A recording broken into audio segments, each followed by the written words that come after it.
लेकिन जिस वक्त मलिका ने डॉक्टर से मां के डिस्चार्ज पेपर्स लिए, उस वक्त उसकी आंखें सिर्फ अपने आंसू छुपा रही थीं। उसकी मुस्कान में जीत का एहसास जरूर था, लेकिन दिल में कहीं न कहीं एक तूफान अभी भी खड़ा था, क्योंकि मलिका जानती थी कि मां की जान तो बच गई, लेकिन उसकी आत्मा अभी भी उस हादसे की गिरफ्त में है जिसने उनकी जिंदगी को झकझोर दिया था। वो हादसा जिसने मां को अस्पताल पहुंचाया, वो हादसा जिसमें विक्रांत की परछाई थी, वो हादसा जिसमें हर कोई खामोश था, लेकिन मलिका की चीखें गूंज रही थीं। और जब वो अस्पताल की गैलरी से मां को व्हील चेयर पर लेकर बाहर निकली, तो हर नजर उसे देखकर कुछ कहे बिना गुजर गई, जैसे सब जानते हों कि कुछ बड़ा घट चुका है, लेकिन कोई बोलना नहीं चाहता। विक्रांत दूर खड़ा था। वो मलिका की तरफ देख रहा था, लेकिन उसके कदम जैसे जड़ हो चुके थे।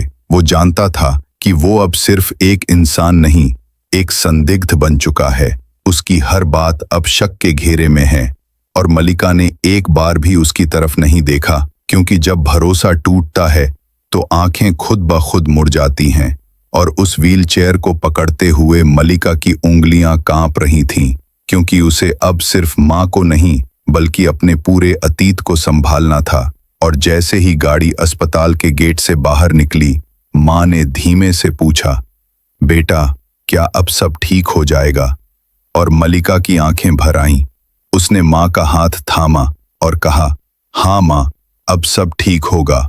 लेकिन इस वाक्य के पीछे जो चुप्पी थी, उसमें छिपे थे अनगिनत डर, अनगिनत सवाल, अनगिनत दर्द जो जवाब मांग रहे थे। और विक्रांत वहीं खड़ा रह गया, अकेला, खामोश और हारा हुआ, क्योंकि जो नुकसान हुआ था वो अब शब्दों से नहीं भरे जा सकते थे। लेकिन कहानी यहीं खत्म नहीं होती। असली मोड़ तो अभी आना बाकी था, क्योंकि अगले ही दिन जैसे ही मलिका मां को घर लेकर पहुंची, घर की दहलीज पर उसे एक पुराना खत मिला। उस पर कोई नाम नहीं था, कोई पता नहीं था, सिर्फ उसका नाम लिखा था। और अंदर जो चिट्ठी थी वो किसी ऐसे शख्स की थी जो पिछले कई सालों से उसकी जिंदगी से गायब था और अब अचानक लौट आया था। खत में लिखा था, मलिका, तुम्हें लगता है तुम्हारे साथ जो हुआ वो एक हादसा था, लेकिन नहीं, ये बहुत पहले से तय था। तुम छाई आई वो कोई और नहीं बल्कि वो ही लड़की थी जो कभी उसकी सबसे अच्छी दोस्त हुआ करती थी, लेकिन कुछ सालों पहले बिना बताए गायब हो गई थी। और अब अचानक सामने खड़ी थी रागिनी मलिका। एक झटका खाकर खड़ी हो गई। रागिनी, तुम यहां क्या कर रही हो? तुम तो मर गई थी। और रागिनी ने सिर्फ एक हल्की सी मुस्कान दी और कहा, क्या तुम वाकई समझती हो कि मैं मर गई थी? नहीं मलिका, मैं मरी नहीं थी। मैं छुपा दी गई थी ताकि तुम्हें कोई सच न पता चले।